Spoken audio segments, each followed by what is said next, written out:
And I found out I was dyspraxic anyway. Actually, I'll come back to the story later, but I was actually at the top of a flight of stairs and I got panicked by a bird and fell down the stairs. So what I had to do was I had to go to the doctors, and I mean I hate going to doctors. I did a drama degree, for Christ's sakes. I know that doctor has got more intelligence in one fingernail than I've got in my entire interpretive dancing body, you know what I mean?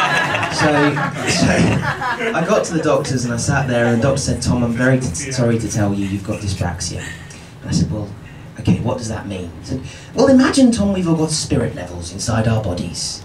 Whereas mine is made by Black & Decker, yours is made by Lidl's."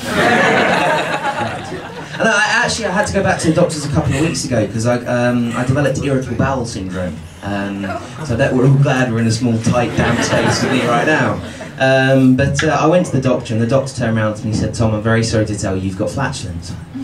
"Oh, bugger. What does that mean, doctor?" He said, "Well, imagine, Tom, that our colons are like security guard systems. Whereas mine is that of Fort Knox, yours is the British Immigration Service." Always letting a little bit through all the time. Sorry.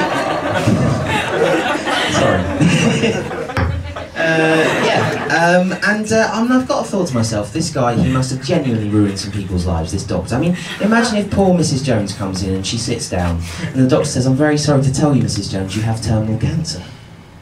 "Oh, well, what does that mean, doctor?" "Well, imagine, Mrs. Jones, we're both living, breathing organisms, whereas in 5 years' time I'll be alive." Poor Mrs. Jones. She was my neighbour. I really liked her. Sorry.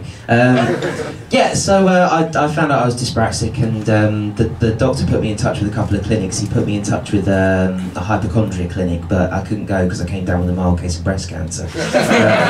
He also put me in touch with dyspraxia clinics called Dyspraxia Anonymous, and it's very similar to Alcoholics Anonymous, except we tend to wobble on the way in and they wobble on the way out. And